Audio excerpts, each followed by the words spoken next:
European माणसं धोतर नेसून तुला दाखवणार कसं धोतर नेसत ते लाजीरवाणं होतं.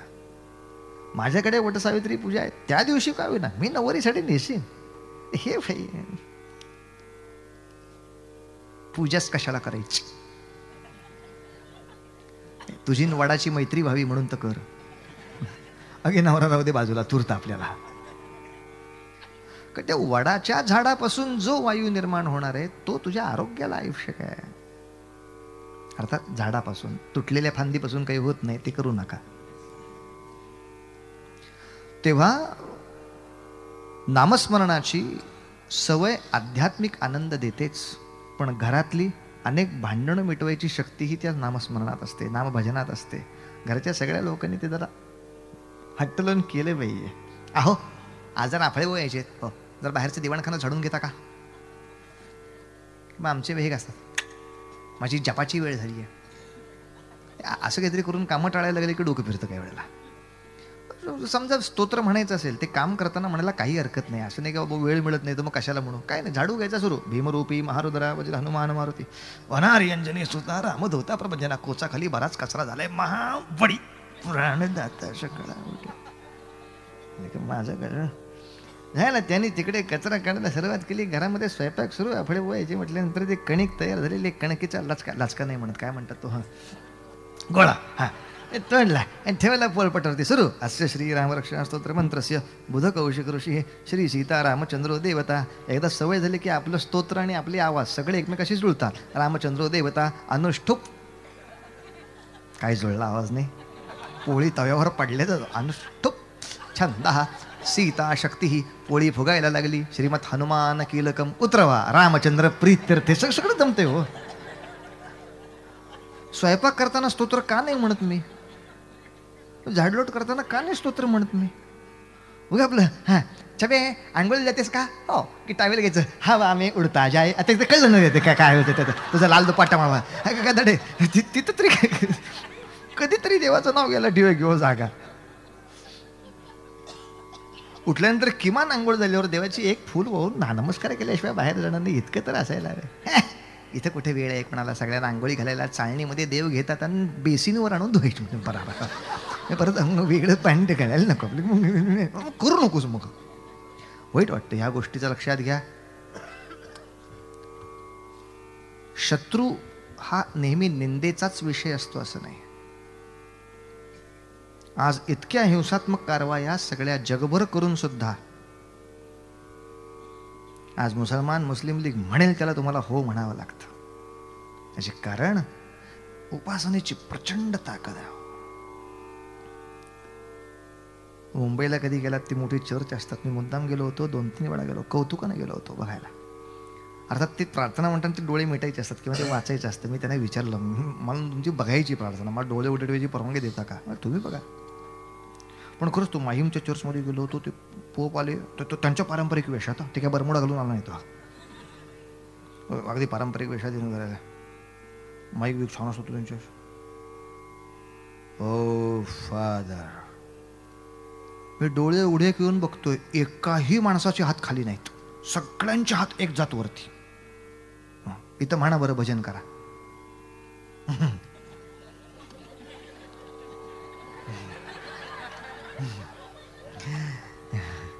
आधी तोंडच असं करायचं की एरंडेल तेल लागू झाल्यासारखा चेहरा. आली भजनाची वेळ आणि हाताला हात लागला तर हाडकं उडतील का काय, अशी भीती. असं मचूळ हसायचं, माशी तरी उडते काय याने तुझी, ही टाळी झाली. छान टाळी वाजवावी, गोड आवाजात भजन करावं, साधी गोष्ट आहे. आणि एक मजा अशी आहे, अनेकांची इच्छा अशी असते, मनातल्या मनात केलं तर चालेल का. मनातल्या मनात देवाचं नाव घेणं याला नामस्मरण म्हणतात. प्रगटपणे नाम गायन करणं यालाच भजन म्हणतात. मनातल्या मनात लिहून नाही ना घेता येत, लिहिण्यासाठी कागद पेनच पाहिजे. मनातल्या मनात लक्षात ठेवता येईल, लिहून कसं घेता येईल. तसं भजन मनातल्या मनात नाही, सगळं मनातल्या मनात करून कसं चालेल. मला एकदा सांगा, आपले भाऊ तुम्हाला जेवायला घालायचं मनात आहे, काय उपयोग आहे का मला तुझे 50 वेळा ऐकून. काय शरीराने कधी आयुष्यात आलं नाही, घराच्या दारावर आलं तर तिथे कडी घालून सांगतो उद्या या म्हणून. हे कशाला मला सांगतो. मनात असून काय करायचं. मनात आहे ते शरीराकडून झाल्याशिवाय मनात आहे याला किंमत उरत नाही.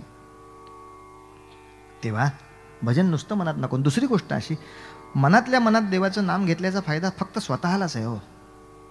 भजन गायल्याचा फायदा आपल्याला, भजन न करणाऱ्याला सुद्धा, आणि अधिक वातावरणाला. तिहेरी लाभ ज्या क्षणाला होतो, हे मी तुमच्यासाठी नाही सांगत आहे, पुन्हा गैरसमज नका करू. तुम्ही चांगलंच करता भजन. ज्यांना कंटाळा आहे त्यांना तुम्ही उत्तर काय देणार ते तुम्हाला दिलं, प्रश्नपत्रिका फोडून उत्तर, की त्यांना सांगा रे असं करू नको, भजन नीट करत जा. त्यांनी सार्वत्रिक एक पवित्र वातावरण तयार होत असतं. अजून 5 वेळेला फक्त भजन करूया, मग चरित्र भाग सुरू करतो. रघुपती राघव राजा राम पतित पावन सीताराम.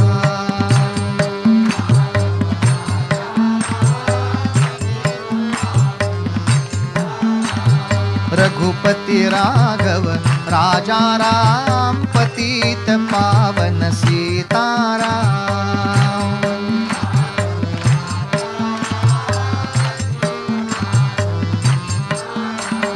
रघुपती राघव राजा राम पतित पावन सीताराम.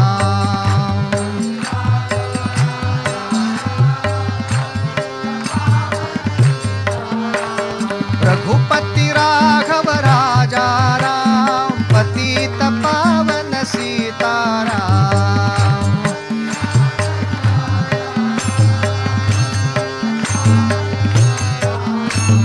रघुपती राघव राजा राम पतित पावन सीताराम.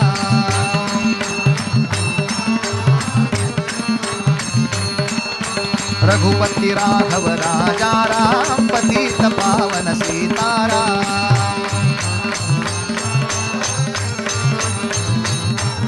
राजाधिराज रामचंद्र महाराज की जय. माझ्या नंतर फक्त पुरुषांचा आवाज. हरे राम राम राम हरे हरे, हरे कृष्ण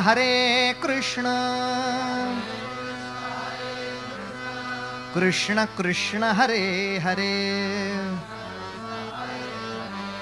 कुणी पुरुषांनी म्हणू नका, फक्त माता भगिनींचा आवाज. हरे राम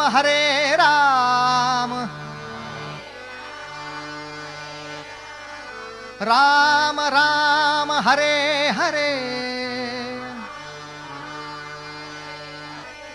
हरे कृष्ण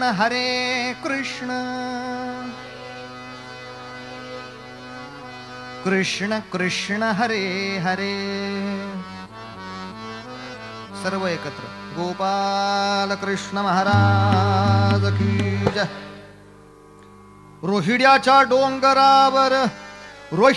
डोंगरावर जमले रणधीर करण्या निर्धार, बेडी हिंदूची दूर करण्याला.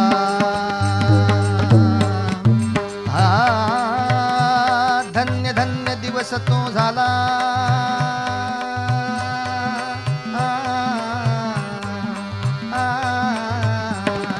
सारे गम पद पद मम गरे सा, सारे गरे गम गम पम पद निद पम गरे सा.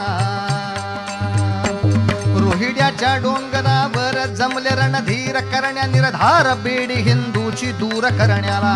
धन्य धन्य दिवस तो झाला, धन्य धन्य दिवस तो झाला, धन्य तो मेळा अजरामर झाला जी जी, अजरामर झाला जी जी, अजरामर झाला जी जी. गुरुकोंड देव दादाजी, बाल शिवाजी नरस बाबाजी, मावळे जमविले कैक त्या वेळा. सांभाच्या देवळामधी आणीला काही विधी वेळ, अशी कधी सुदिन तो झाला जी जी, सुदिन तो झाला जी जी, सुदिन तो झाला. रोहिडेश सांब साक्षीला ठेवून त्या वेळा, मध्यरात्रीला बोलला शिव बाळ साऱ्या लोकाला. का आपण जमलो या वेळा, का आपण जमलो या वेळा, का आपण जमलो या वेळा. आज या स्थळा सांगतो तुम्हाला जी जी, सांगतो तुम्हाला जी जी, सांगतो तुम्हाला. हर घरदार लुटलं चोरान, हैराण झालो जुलमान. हर घडी गायीची मान, किती तुटती नाही त्या मान. जरा राखलं नाही गायीला, धिक्कार आपल्या जगण्याला. जरा राखलं नाही धर्माला, तू थूर तुमच्या जगण्याला. हिंदवी स्वराज्य करण्याचा आज आम्ही निश्चय केला. हिंदवी स्वराज्य करण्याचा. काय भीताय आपल्या मरणाला, काय भीताय आपल्या मरणाला. आज नाही उद्या तर घाव मरणाचा आला जी जी, मरणाचा आला जी जी. काय भीताय तुम्ही तुरुंगाला, काय भीताय तुम्ही तुरुंगाला. देश सारा तुरुंगच झाला, नरक बुजबुजला जी जी. नरकातले किडे नरकात करती मौजेला. काय तुम्ही तसले हो झाला, छे माणूस म्हणते तुम्हाला. सांबाच्या शिवर पिंडीला, पिंडी भावती जमला मावाळा. शिवराज बोलू लागला, पिंडीवरती ठेवलं हाताला. कट्यारीन त्याच वेळेला भोसकलं आपल्या हाताला. रक्ताच्या धारेनं शिवशंकर भिजवला जी जी. रक्ताच्या धारेनं महादेव भिजवला जी जी. धन्य धन्य रोहिडा, धन्य दिवस तो झाला जी जी. धन्य तो झाला जी जी, धन्य तो झाला जी जी. छत्रपती शिवाजी महाराज की. शिवाजी राजाची चरित्र गाथा अशीच. आयुष्यभर संकटावरच मात. स्वराज्याच्या स्थापनेची शपथ सुद्धा घेतली अमावस्येला. लोक सांगतात अमावस्या आत्ता डोक्यात आलंय, आत्ता शपथ घ्यायची. असं काय, उद्यापासून प्रतिपदेचा वाढता चंद्र मिळणार. आयुष्यात कितीही अपशकुन झाले तरी त्याच्यावर मात करूनच राजे पुढे जाणार. शिवाजी राजांचा एक मुलगा तो राजाराम पालथा जन्माला आला. सगळे रडायला लागले, पालथा पोर अपशकुनी असतं, वाईट असतं. राजे म्हणले कसलं वाईट असतं. अरे त्याने जन्माला येतानाच दाखवलं, बादशाही पालथी घालील हे दाखवण्यासाठी पालथा जन्माला आला म्हणायचं. नाही तर नाही हरायचं कुठल्याही अपशकुनाला. काय करणार, युद्धाला निघाला होतो तेवढ्या तो कावळा आडवा आला ना. तू मेल्या कावळ्यासारखा खायला नको तिथे थांबला ना. जिजाबाईंनी दादोजी कोंडदेवाने राजाला असा तयार केला होता. भगवान शंकराला पाण्याचे दुधाचे अभिषेक पुष्कळ झाले.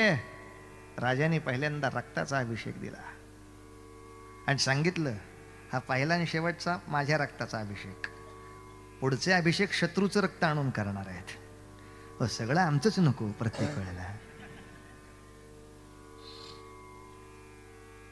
कारण आपले माता पिता आपल्याच रक्तानं कसे काय संतुष्ट होतील. त्याचा विवेक असला पाहिजे. देशासाठी आम्ही मरायला तयार आहोत, खाटीक खाना उघडलेला नाही. आधी मारायला तयार आहोत, मग मरायला तयार आहोत. नुसतंच मेल्याने फारसं काही होत नाही, मारून मेल्याने बऱ्याच गोष्टी होत असतात. असं सगळा प्रकार असल्यामुळे शिवाजी राजाला एकट्याला जिजाऊनं तयार केलं असा इतिहास नाही. शिवाजी राजाच्या बरोबरीनं महाराष्ट्रातला प्रत्येक बाजी प्रभू हा त्या काळातला हनुमंत आहे. पहा,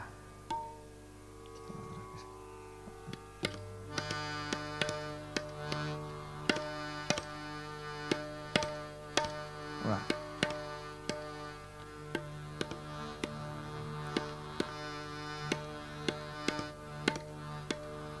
कारण या सगळ्या हनुमंतांची समजूत काढणं हे सगळ्यात मोठं काम होतं. आणि त्या काळामध्ये हे सगळ्यात मोठं काम जर कोणी करत असेल तर ते समर्थ रामदास आणि त्यांचे रामदासी. हे गावोगाव फिरून अशा हनुमंतांना वानर दळाला जमा करायचे. बाबांनो रामचंद्र आलाय, चला त्याच्या पाठीशी उभं राहू. शक्तीनिशी उभे राहा, गडबड नको. आतापर्यंत म्हणत होतो लाठी गोली खाएंगे, आता बदलूया, लाठी गोली चलाएंगे. एकत्र उपासनेनं काय होऊ शकतं ते आपणही सिद्ध केले हो. ज्यांनी घट्ट एकत्र उपासना केल्या, शतकाचा अपमान एका दिवसात धुवून काढला. 6 डिसेंबरला ढाचा उडाला, तो उडाला तिथून. आता बसा बोलत काय कोर्टात तुम्हाला करायचे ते उद्योग. नाही तिथे इस्पितळ बांधूया का, तू मेलास की सांग. तुला तिथं ठेवतो. कुठे ठेवायचे ते, हे ॲडमिटाचं काय. इस्पितळ कुठलं बांधताय, बागा कुठलं बांधतायत. जिथे मंदिर आहे त्या ठिकाणी मंदिर पाहिजे. तिथेच राम जन्माला होता कशावर.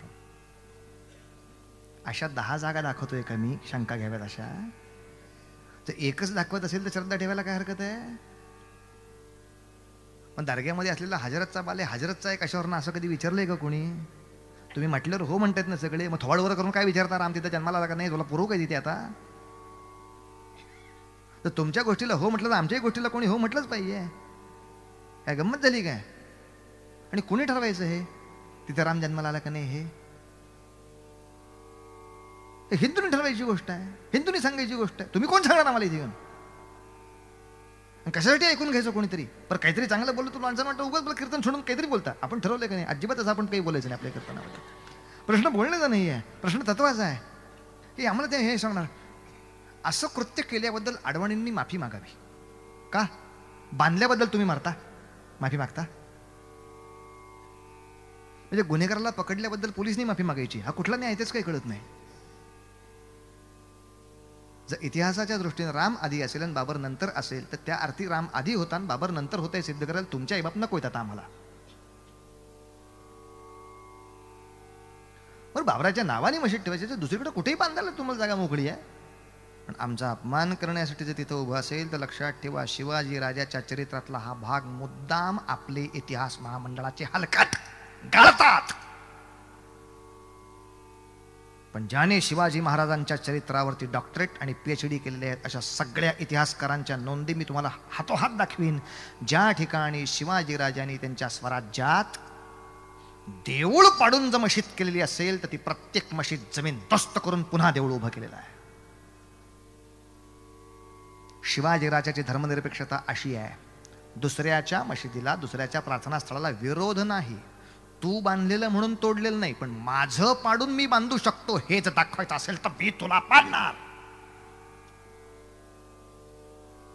शिवाजी राजाच्या सेनेमध्ये सगळे फ्रेंचही होते, डचही होते, इंग्रजही होते, हेही होते. नाही, सगळेच आहेत. मग हिंदवी कशाला म्हणायचं? कानफटात खाशील. माझा देश धर्मशाळा नाही. इंग्लंड प्रांतामध्ये सगळी माणसं राहत असताना इंग्लिश लोक जास्त असतील त्याचं इंग्लंड प्रांत नाव असेल. फ्रान्स देशामध्ये सगळे राहत असताना सुद्धा त्याच ठिकाणी फ्रेंच लोक जास्त राहतात म्हणून त्याला फ्रेंच म्हणायचं असेल तर बाकी कितीही लोक राहू देत, हिंदू जास्त संख्येने इथं राहतात. हिंदूंनी या देशाचा विस्तार केला म्हणून हिंदूंचा हिंदुस्थान हेच आम्हाला एकमेव गोष्ट आहे. कशासाठी हिंदू सोडायचं? तुमच्यासाठी. पाहुण्याला आवडत नाही म्हणून यजमानाने जानवं घालू नये हा धंदा कोणी सांगितला?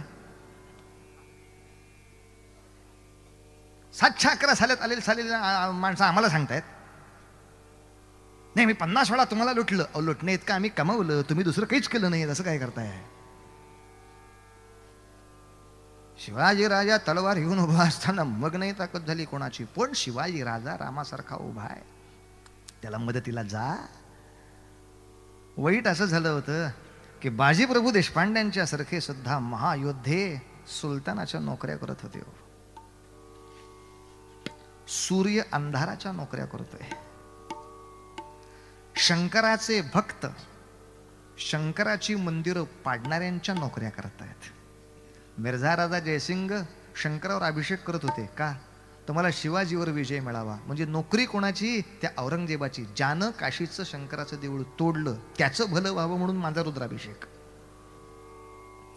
ह्या विनोदाला काही पारावर राहत नव्हता. आणि अशा वेळेला तो रामदासी बाजीप्रभूला भेटला. त्या बाजीप्रभूंना सांगितलं, का हो देशपांडे, तुम्ही इकडे यायचं सोडून तिकडं का थांबताय? आमचं ठरलेलं आहे. काय? जिकडे धर्म तिकडे जय, असं तुम्ही आम्हाला शिकवलं का नाही? हो, मग त्याचा अर्थ आम्ही असा घेतला, जिकडे जय तिकडे धर्म. त्रैरशिक चुकलं काय?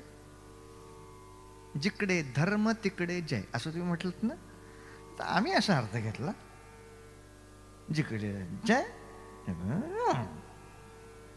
तुम्ही म्हटलं का नाही सत्यमेव जयते, सत्याचा विजय होतो. मग आम्ही ठरवलं ज्याचा विजय होतो ते सत्य. मग कोणी का निवडून येईना, तो सत्य विजय झाला का नाही? म्हणून एक हात जोडून विनंती करतो, येतो धर्मस्थ तो जय आणि सत्यमेव जयते, ही दोन्हीही अर्धसत्य वाक्य आहेत, पूर्ण सत्य नाहीत. ऋग्वेदाने आम्हाला सांगितलंय सत्यम सामर्थ्येन जयते. सत्याचा विजय करण्यासाठी सामर्थ्यच असावं लागतं. सत्य हे नुसतं सत्य आहे म्हणून जगात कधीच विजयी फारसं होत नाही. माणसं आमची शहाणी असतात, शेवटी सत्याचा विजय होतो. कोणाच्या? तुझ्या शेवटी का माझ्या शेवटी? कशाच्या शेवटी एकदा सांगतोस का? शेवटी या शब्दाचाच अर्थ हा की असत्याचा पराभव करता येईल अशी शक्ती जेव्हा सत्याच्या मागे उभी राहते तेव्हा शेवटी. पारडं शक्तीवरती फिरतं. महिषासुराची शक्ती जास्त झाली की महिषासुराचा विजय होतो. त्याच्यावरच शक्ती देवीनं दाखवली की देवीचा विजय होतो. विजय हा शक्तीचा विषय आहे. देव तितकेच सज्जन असून सुद्धा महिषासुराची युद्धाची ताकद जास्त झाल्यावर देवांना पराभवच घ्यावा लागला. हे आपण लक्षात ठेवलेलं बरं. हो, सगळे वाट बघतायत जगावर हिंद साम्राज्य येण्याची. हे आकाशातनं पडणार आहे. तुला बंदूक तरी इथे काय उडवता? कशाला उडवायचं? पोरांना हौस असते, उडव का बंदूक. ए ताई, बंदूक कशी उडवतात? मग ताईनं सांगायचं त्यात काय अवघड आहे, आपण पतंग नाही का उडवत. या दोघांच्या आकडा. राज्य युद्धाशिवाय रामालाही मिळालं नाही. रामभक्तांनी नको ती स्वप्न कशाला बघावीत? निर्णायक युद्धाशिवाय रामाला नाही राज्य मिळत. रामभक्तांना त्याच मार्गाने राज्य मिळू शकणार आहे. आणि एवढ्यासाठी त्या रामदासांनी सांगितलं, अरे येडपाट्या बाजी प्रभू, अरे सुलतान धार्मिक आहेत म्हणून त्यांचा विजय होत नाही. आम्ही आमच्या निष्ठा विकायला तयार असतो म्हणून त्यांचा विजय होत चाललाय. रात्रीच्या अंधारात चांदण्या दिसतात, त्या सूर्यापेक्षा तेजस्वी झाल्या म्हणून नाही दिसत. सूर्य जातो म्हणून त्या दिसतात. काही ना कळलं, काहींच्या बरंच डोक्यावरनं गेलेलं आहे. लक्षात येत आहे मला. जेव्हा नको ते निवडून येतात ते सूर्य गेल्यामुळे असतं. त्यांची ताकद नसते मांडलेली. तेव्हा आम्ही आमची ताकद तुकड्या तुकड्यात टाकल्यामुळे छोट्या ताकदीच्या माणसाचा विजय होतोय. अरे उठ.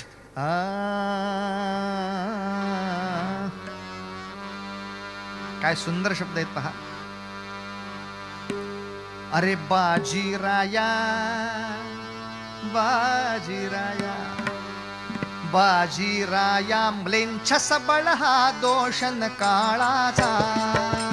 बाजीराया म्लेंछ सबळ हा दोषन काळाचा.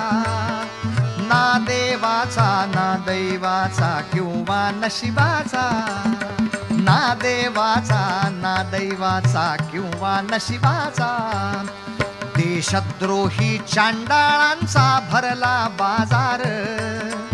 देशद्रोही चांडाळांचा भरला बाजार.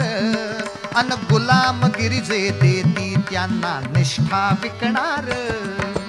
गुलामगिरी जे देती त्यांना निष्ठा विकणार. शब्द पहा. शिवदूताचे बोल ऐकुनी बाजी मनिवदला. शिवदूताचे बोल ऐकुनी बाजी मनिवदला. अरे काळ सर्प मी कसा उराशी मित्र म्हणून धरला.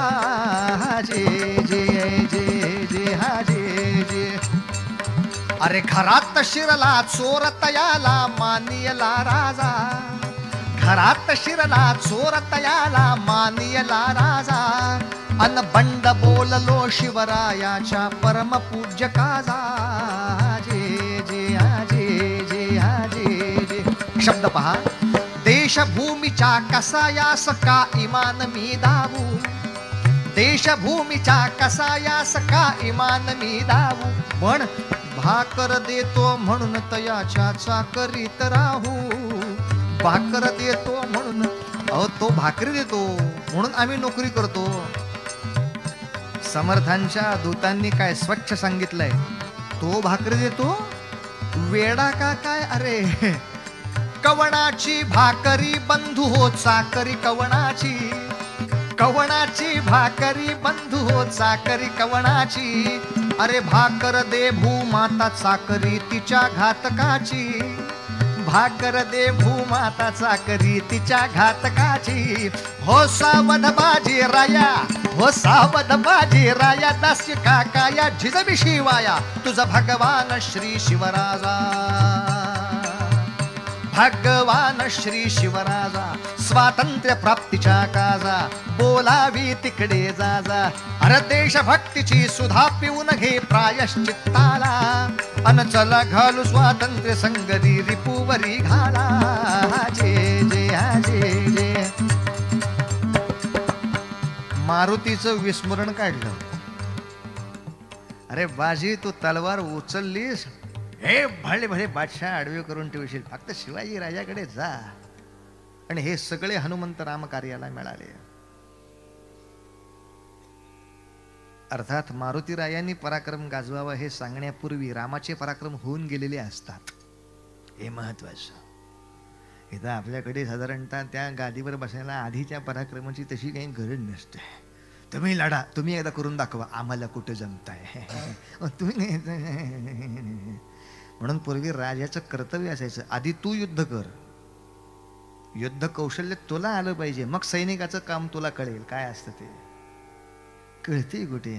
चीनच्या युद्धात लढलेले आपले कर्नल श्याम चव्हाण त्यांनी लिहिले ना पुस्तकात, ते म्हणले हिमालयामध्ये बर्फात आम्ही उभे राहतोय, आमचे सगळे बूट खराब व्हायला लागले, हे लागले, आम्ही वायरलेसवरनं संपर्क केला, आमचे बूट खराब झालेत, लवकर बूट पाठवा. तिथं टार रोड नाही, ट्रक येऊ शकत नाहीत, एक चालत तरी जायचं नाही तर हेलिकॉप्टरमधनं तरी. ते हेलिकॉप्टर आली, वरनं बुटाची टाकली म्हणले पाकिट, गेली ती हेलिकॉप्टर.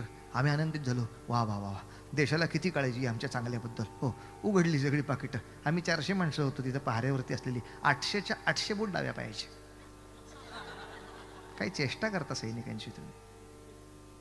1-2 दिवस ते बूट घालून उभा राहा तिथं काय असतं ते. ती माणसं 12 तास डोळ्यात तेल घालून तिथे बर्फावर उभी आहेत, म्हणून इथे चकल्यान कडबोळ्या खायला वेळ मिळतोय तुम्हा आम्हाला. ही पद्धत. आणि दिल्लीच्या AC रूम मधनं फोन करून सांगायचं, हां आता तुम्ही तुमचा तळ जरा मागं घ्या, मागं कुठं दरी येईल का इकडं, डोंगरावर येऊन मला सांगणं येते, आता मागं काय घ्या. समोर शत्रू उभा असताना पाठीमागं वळलो तो गोळी नाही घालणार. युद्ध करता आलं पाहिजे. आणि एवढ्यासाठी बाजींनी बाकीच्यांनी पराक्रम करण्यापूर्वी राजाने सगळ्यात मोठा पराक्रम करून दाखवला होता. एकच, देवी भवानी समोर अफजल खानासारखा 32 दाताचा बोकड पहिला बळी दिला. अगदी नरसिंहाच्या पद्धतीनं पोट फाडून बळी दिला. ऐशाय आमंत्रण करून आणला देवीच्या देवळापाशी प्रतापगडावर. असा शोधून मिळायचा नाही बोकड.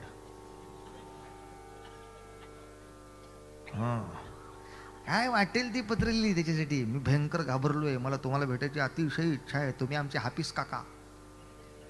हाफिज काका म्हणजे काय? ज्या हाफिसात माझे वडील त्याच हाफिसात तुम्ही, म्हणजे हाफिज काका. शहाजी विजापूरलाच आहे ना, तुम्ही आमचे हाफिज काका. तुम्हाला इथपर्यंत यायला खूप श्रम पडले, मी तुमचे पाय चेपीन. अफजल खान म्हणते मी हत्तीवरनं आलो. हत्तीचे काय तुमचे काय पाय सारखेच. ते धूळ केवढं लेखाचं हे हो. पण अनेकांना हेच कळत नाही, शत्रूला असंच पत्र लिहायचं असतं, त्यामुळे तो फसतो. आपल्या तळ्यात आला आणि मग अफजल खानाबरोबर आलेले 22,000 सैनिकही संपवता आले. शिवाजी राजाचा पराक्रम जितका महत्वाचा, तितका राजाचा विवेक महत्वाचा. केव्हा रागवावं हे कळायला पाहिजे. तुळजाभवानीवरती घाव पडले आहेत, आता मला सहन होत नाही, येडपट आहेस, गप्प बस. तो टप्प्यात आल्याशिवाय काही करायचं नाही. हे सहन वगैरे होत नाही ना, ते मध्ये कुठेतरी खड्ड्यात पडतात रस्त्यात जाऊन. तुम्ही ध्येयावर लक्ष ठेवा, स्वतःची कौतुकं थोडी बंद करा. आता मला तेव्हा सहन झालं, गथडा आहेस, आधी बोललास म्हणून घोळ झाला होता.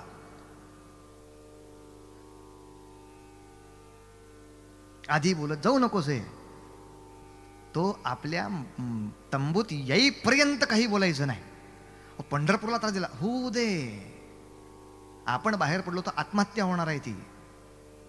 त्याला तंबूत येईपर्यंत काही बोलायचं नाही. त्याला काही खरं सांगायचं असतं असं नाही, सत्य सांगितलंच पाहिजे. त्याला सांगायला पाहिजे होतं मी नवीन वागणुकं करून आणली आहेत, त्याची धारा कशी यायची ट्रायल घेणं आवश्यक आहे. जरा मला जरा तुम्ही आलात तर तुझे आजोबा येतात मग आता ट्रायल द्यायला तिथं.